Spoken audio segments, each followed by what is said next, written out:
Ashama harka fuunee Arboor miidiyaa irraa iyyee mee har'ammoo akkamitti viidiyoo maxxansuu dandeenya YouTube irratti kan jedhu waliin haa ilaallu. Iddoo kana ni tuqna gara YouTube seennaa. Gara YouTube keessa immoo akkaawuntii irratti maxxansuu barbaadnu san seenna jechuudha. Fakkeenya an akkaawuntiin irratti maxxansuu barbaadu akkaawuntii Arboor miidiyaa jedhu kan odoo hin ta'in akkaawuntii biraati. Chaanaalii dheengadda banee isinitti agarsiise gara chaanaalii sanii seena iddoo kana tuquudhaan jechuudha. Akkatti naa fida. Erga akkatti naa fide booda yoo inni sign in jedhu kana calliseetuma idduma kana tuqa. Hanga inni maal naa godhu akkaawuntii an barbaadu san naa fidutti jechuudha. Iddoo kana tuquudhaan kallattiin maal goona gara saayitichaa seennaa. Viidiyoo akkamitti akka fannisuu dandeenyu waliin ilaalla jechuudha.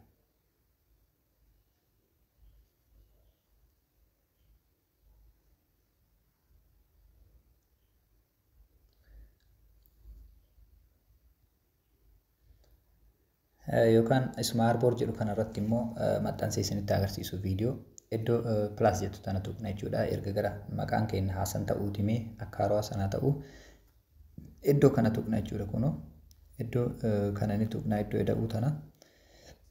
ida'uu tanarra tuqnee viidiyoo barbaadnu san maxxanse finne kunoo upload viidiyoo kan jedhu tuqna.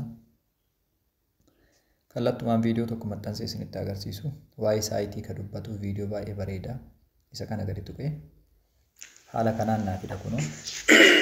Egaa gara Play Store deemneet kanaan naa fide booda waa'ee saayitii barsiisa viidiyoon kun kallattumaan maal godha viidiyicha xumuree jira next jedhaan isii next jettu tana tuqa jechuudha. Viidiyoo fidadhee jira maxxansuu qofa jechuudha fannisuu qofa amma kanaaf waliin haa ilaallu.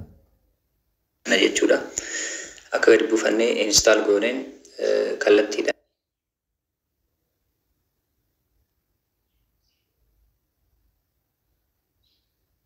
Private qilleensa.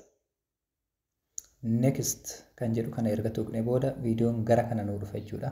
Waa'een viidiyoo kanaa maali? Viidiyichi kun hoo akkamii kan jedhu jira kunoo.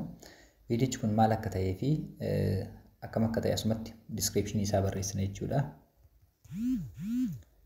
Baatilii app jedhaanii baay'ee bareedduudha.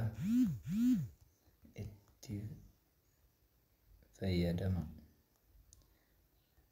$400 kuufadha. Haaluma kanaan barreessina jechuudha iddoo kanatti.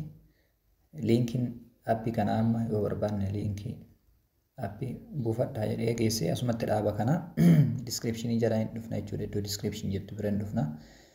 Waa'ee isaa kenna jechuudha. Add description jedha kunoo asitti amma kaa'uu dandeenya. Liinkii baatil aappii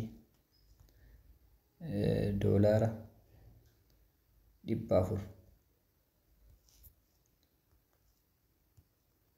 ittiin argachuu dandeenyu.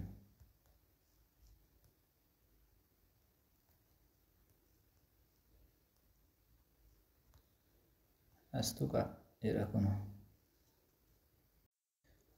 Egaa haala kanaan waan hundaa barreessinee xumurree fakkeenya mee descriptionii bira dhaqee haa tuqee isinitti agarsiisu. Descriptionii kana tuqee yeroo isinitti agarsiisu haala kanaan kunoo descriptionii jala isinii kaa'ee liinkiin isa kana gad tuqxanii daawunlood godhattanii eega buuftanii booda iddoo inni koodii isin gaafatetti BT6RV ka jedhu kana aga viit kaapitaalii qubee gurguddaan barreessanii piin smooliidha yookiin immoo tanuma kooppii gootanii achi fiddanii yookiin kallattiin gara telegiraama kiyyaatti argachuu dandeessu jechuudha. Garee telegiraama jalatti isinii maxxansa. Haala kanaan telegiraam keessan ni keettuu gara chaanaalii kanaa seenatii argadhaa kunoo liinkii telegiraamaa as bira jira. Ergas booda maal goonaa next kan jedhu tuqna jechuudha. Already waa'ee saayitichaa xumurree viidiyoo maxxansuun daa'imaa fi taaf hin ta'u addaan hin filannaa upload jennaan jechuudha. Haala kanaan change visibility jedha publish kan jedhutti jijjiira. San booda kallattumaan maxxansuu eegala jechuudha kunoo as biratti akkuma argitanitti. Viidiyoon kan koo amma kunoo as biratti maxxanaa jira. Deemaa jira jechuudha kunoo argaa jirtuumi upload jedhaa jira fannifamaa jira. Haala kanaan viidiyoo maxxansuu dandeenya. Waan isin hin galiin kamiyyuu gaafadhaa gara Arboor online school koottatii hordofaa isiniin jedha kunoo as bira dhuftanii gad tuqxanii chaanaalii isaa kana gad tuquudhaan tokko viidiyootan inni maxxansu viidiyoo kan jedhu bira dhufuun as bira tuqxu as bira erga tuqxanii booda tokko isaatiin maxxansa isaa arguu dandeessu jechuudha. Haala kanaan hordoffii godhaa hojiilee onlaayinaa hedduu appilikeeshinoota onlaayinaa irratti galii gaarii ittiin argannu hedduu asirratti argattu. Horaa bulaa isiniin jedha.